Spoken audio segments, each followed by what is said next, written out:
utang man tayo dito sa online loan platforms dahil they are convenient. Syempre, kailangan mo lang mag-prepare ng isang valid ID, cellphone, time, and make sure na accurate yung sinasubmit mong information. Tama rin yung ID na sinasubmit mo, okay rin. At least dun tayo sa mga online loan platforms na legit. So, kapag pumipili tayo ng online loan platforms na gagamitin, dapat siguraduhin po nating SEC registered. At yung so far tried and tested or may track record na talagang hindi sila nang haharas. So ito, i-share ko sa inyo in case hindi pa kayo aware or hindi nyo pa alam. Meron po tayong, meron isang group na balitaan ko yung group na to. Nakita ko sila sa Facebook. And it's short for the Filipino Fair Loans Advocacy Group or PhilFag for short. So yung group na to, they are dedicating their time, their efforts, their energy sa paglaban sa mga abusadong mga online loan platforms. I personally do not follow this group dahil as a content creator about online loan platforms, I focus on things na may control ako. Siyempre, nangungutang din ako guys eh. I use online loan platforms. And in my experience, ganito rin sa experience ko. So, sinishare ko sila sa inyo. Hoping na meron kayong matutunan at magamit nyo for whatever financial purposes you have. Especially if later on, yung purpose nyo is makapunta sa mga online loan platforms na mababa yung interest, yung banks, and eventually maging qualified kayo, whatever financial goals you have.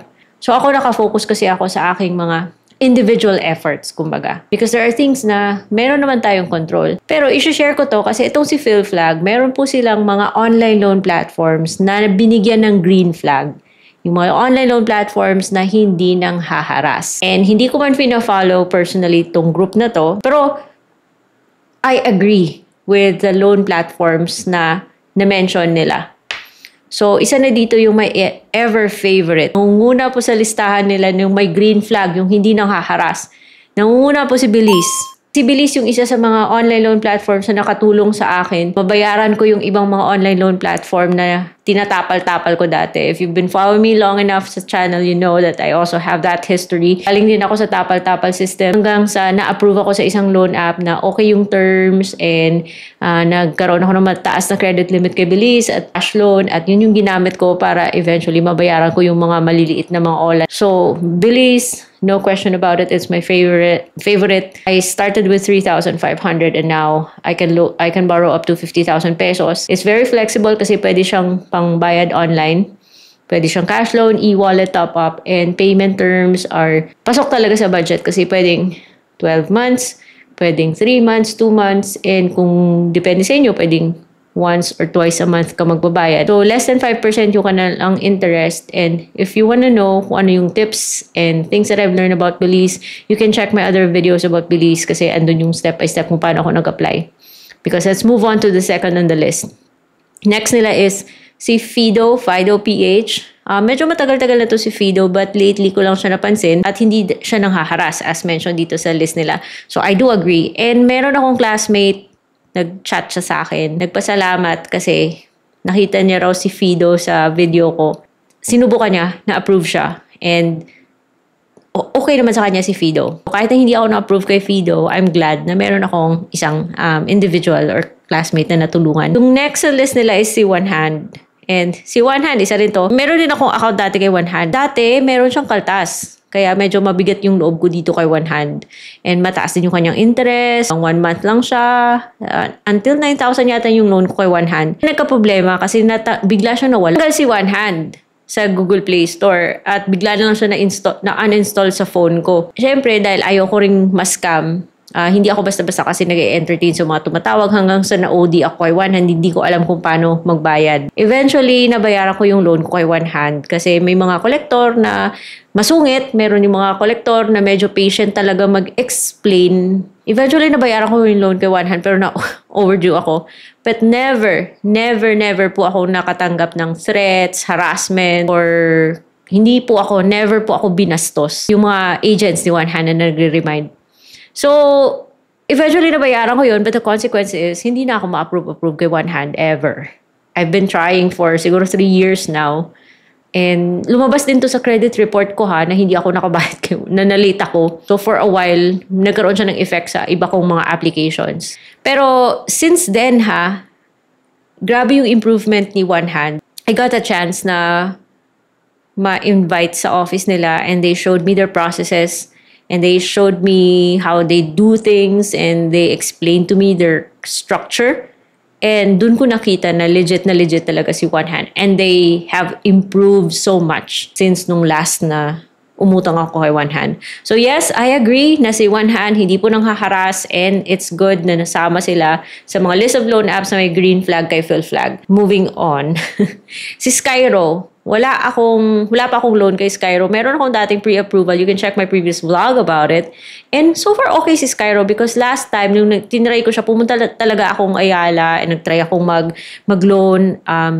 The Skyro agent did her best para matulungan ako. Unfortunately, based sa system ni Skyro, hindi ako ma-approve. Pero okay yung pag-uusap namin ng agent So, sabi ni agent, walang harassment. Hindi talaga sila nang haharas. Okay silang kausapin. And okay naman yung terms nila. With Palawan, merong cash loan offer si Skyro. But depende kay system kung kailan mag-o-offer. Of course, it's also based on your credit history and whatnot.